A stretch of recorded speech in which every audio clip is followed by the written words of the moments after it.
everybody, on this busy day. I'm Neil Cavuto, and he's not even in office yet, but already France's incoming socialist president taking aim at the United States of America, now warning American companies that he's making things financially painful if they dare fire French workers.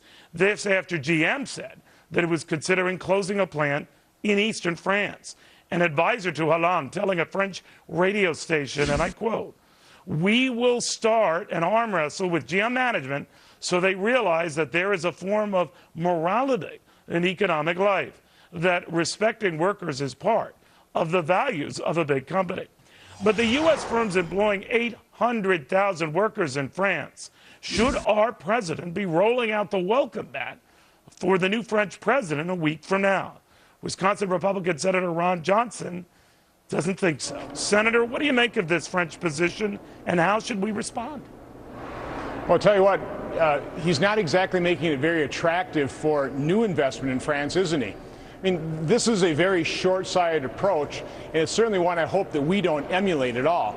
I mean, it's simply not going to work. You cannot do this to business and expect your economy to grow and be innovative. It just doesn't work. Now, the president, our president, might agree with him on this because he's been bemoaning a lot of companies that hire workers abroad. So they might be, I don't know what the French term is for in simpatico, but they might be in agreement here. What do you think? Well, let's face it, this president is taking America down the entirely wrong path. And we need to realize that it's free enterprise, it's free people, it's freedom that actually produces a sustainable economy. And unfortunately, socialists like the new president of France simply don't understand that, and our president simply does not understand really what makes an economy tick. We clearly, though, have an incoming French president who got to where he is because he didn't like the austerity measures, mild by comparison to the rest of Europe as they were in France. So I can't imagine him offering anything approaching austerity in France. I could be wrong. So the message in Europe will be, cool it on austerity. Do you think this president in this country will feel the same way? Well, the message should be is we need to get our fiscal house in order. I mean, what threatens our economy, I think really what's threatening the European economies, is the incredible level of debt that all these nations have taken on to support a welfare system that simply is not sustainable. So we need to take a look at what's happening in Europe, not repeat those same mistakes, begin to put a credible plan on the table to stabilize our debt in relationship to our GDP, to give really confidence to the markets. And, you know, Neil, I think the good news is we have an election here in November, and there is such a propensity for this economy to grow. I mean, it's been under assault, and it's still creating a few jobs. If we just say that America is open for business, if we inject confidence into this economy, I think it could take off quickly. But it's not going to do that under this president because he's simply not leading it. It's very disappointing what this president has done to this economy in the last 3.5 years.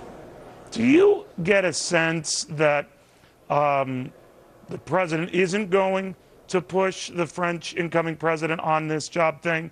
And if you were president or Mitt Romney ever becomes president, would you push for it? Would you say, look, they're open and free to do what they want, leave them alone, not the workers, but let management decide what's in its interest?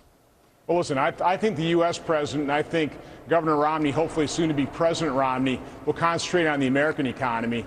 And what we need to do in this country, again, is get our debt and deficit under control. We need to interject confidence into our economy. And we just need to, again, understand that it's freedom and free enterprise system that's going to make our situation better here. I'm worried about Europe in terms of the contagion that could cross over into America. I'm not particularly worried from a standpoint of what their policies are going to be. They're going to fail. And unfortunately, that could have effects over here, but I don't see what we're going to be able to do. The French people, unfortunately, have chosen the wrong path for their economy. Senator, real quickly, the president, out of nowhere, really, changing his stance on gay marriage. John Boehner questioned the timing of it. Do you? Well, I think it's all timed to help him raise funds, and it's just another distraction. The president can't run on a record. So he's going to every week roll out some new distraction to make sure the American people aren't concentrating on the economy. But again, I agree with Governor Romney here. I don't think the American people are stupid. We're going to hold this president accountable for a very disappointing performance in office. And again, hopefully, we got 2012 coming up here. We need to change directions here quickly. All right, Senator, thank you very, very much. We are getting